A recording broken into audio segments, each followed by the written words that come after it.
Un proyecto eléctrico es un conjunto de documentos técnicos que representan a una instalación eléctrica. Los documentos que pueden formar el proyecto eléctrico son lista de materiales, lista de equipos, cuadro de cargas, diagrama unifilar, memoria técnico descriptiva, planos eléctricos, carta responsiva y planos de cortes longitudinales y transversales. Para el proceso de verificación no siempre se requiere que contenga todos estos documentos. Esto dependerá de la carga instalada y del lugar donde haya sido realizada la instalación eléctrica. Cuando la carga instalada es menor a 100 kW, el proyecto eléctrico deberá estar formado por lista de materiales, lista de equipos, cuadro de cargas y diagrama unifilar. Cuando la carga instalada es igual o mayor que 100 kW, el proyecto eléctrico deberá estar formado por lista de materiales, lista de equipos, cuadro de cargas, diagrama unifilar, memoria técnico descriptiva, planos eléctricos y carta responsiva. Cuando la instalación eléctrica está en un área clasificada, además de los requisitos solicitados según la carga instalada, se debe incluir planos de cortes longitudinales y transversales. A continuación se explicará cada uno de estos documentos. La lista de materiales debe contener todos los elementos utilizados en la instalación eléctrica que no han sido destinados a consumir energía eléctrica para su utilización. Algunos ejemplos de estos materiales son el cableado, las canalizaciones, las cajas de conexión, los tableros, las protecciones, los electrodos de puesta a tierra, entre otros. Los datos contenidos en esta lista de materiales debe ser suficiente para poder comprobar que cada material cumple con la normativa que le corresponde. La lista de equipos debe contener todos los elementos utilizados en la instalación eléctrica que están destinados a consumir la energía eléctrica para su utilización. Una manera fácil de identificar que un elemento es equipo y no material es porque en su ficha técnica se indica los watts que consume para su utilización, mientras que la ficha técnica de un material nunca indicará que consume watts. Algunos ejemplos de estos equipos son motores, equipos de bombeo, máquinas industriales, focos, contactos, equipos de cómputo, transformadores, entre otros. La información de cada equipo puede ser obtenida de su ficha técnica o directamente de la placa de datos que siempre debe estar en el cuerpo del equipo. En el caso de los transformadores, el consumo puede asumirse como la capacidad de transformación expresada en voltamperes en vez de watts. En el caso de los contactos, el consumo es el valor promedio de las cargas que se conectarán a él. Y por último, los datos contenidos en esta lista de equipos debe ser suficiente para poder comprobar que cada equipo cumple con la normativa que le corresponde. El cuadro de cargas es una hoja de cálculo donde se especifica las características de los circuitos derivados de un tablero, por lo que en un proyecto eléctrico deberá haber un cuadro de cargas por cada tablero que exista en dicho proyecto eléctrico.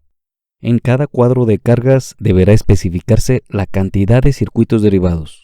Cada circuito derivado deberá contener la siguiente información: cantidad de fases, voltaje de operación, longitud de conductores, carga conectada, tipo de carga, corriente nominal, calibre de los conductores, caída de tensión y el valor nominal de las protecciones.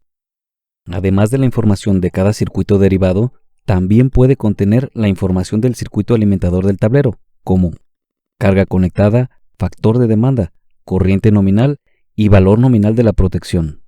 Así, el cuadro de cargas ofrece una visión alternativa al diagrama unifilar. El diagrama unifilar es, como su nombre lo indica, un diagrama de un solo hilo, para poder realizar una evaluación general de la seguridad de la instalación eléctrica, y no un diagrama multifilar para revisar esquemas de conexión.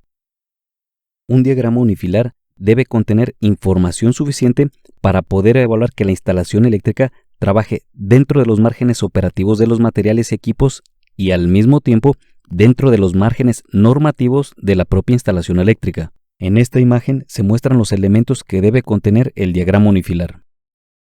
Junto a cada elemento del diagrama unifilar debe indicarse sus características eléctricas de tal forma que permitan tanto construir la instalación eléctrica como analizar su funcionamiento teórico tanto en condiciones normales como en condiciones de falla. La memoria técnico-descriptiva es un documento que debe contener toda la información técnica relacionada con la instalación eléctrica. Como la instalación eléctrica debe proveer los requerimientos energéticos de los equipos, la selección de materiales debe ser sustentada en la memoria procurando cumplir con las necesidades energéticas de los equipos y con las normativas aplicables. La memoria técnico-descriptiva debe contener secciones tales como datos generales que identifiquen la instalación eléctrica, propósito de la instalación eléctrica, política operativa, normativas aplicables, datos técnicos de los equipos a energizar, cálculos de los circuitos derivados, cálculos de protecciones, cálculos de circuitos alimentadores, cálculos de cortocircuito y cálculos de electrodos de puesta a tierra, entre otros. Junto a la memoria técnico-descriptiva pueden anexarse las fichas técnicas de los materiales y equipos para sustentar las características y certificaciones de estos. Un plano eléctrico es un plano arquitectónico en vista de planta sobre el cual se ha hecho un sembrado de equipos eléctricos y su cableado. Estos planos eléctricos deben incluir un croquis de localización, simbología y un cuadro de datos con la información que identifique el proyecto eléctrico, el propietario de la instalación eléctrica y el ingeniero eléctrico responsable. La carta responsiva es un documento con el que se demuestra que un ingeniero eléctrico con cédula profesional es el responsable del proyecto eléctrico y la instalación eléctrica. Tanto el ingeniero como la instalación eléctrica deben ser perfecta y fácilmente identificables y localizables. Los planos de cortes longitudinales y transversales son planos arquitectónicos sobre los cuales se ha hecho un sembrado de los dispositivos eléctricos para identificar la ubicación de elementos tales como la acometida, interruptor general, tableros, los equipos eléctricos y, en caso de haber, las áreas clasificadas indicando su clasificación.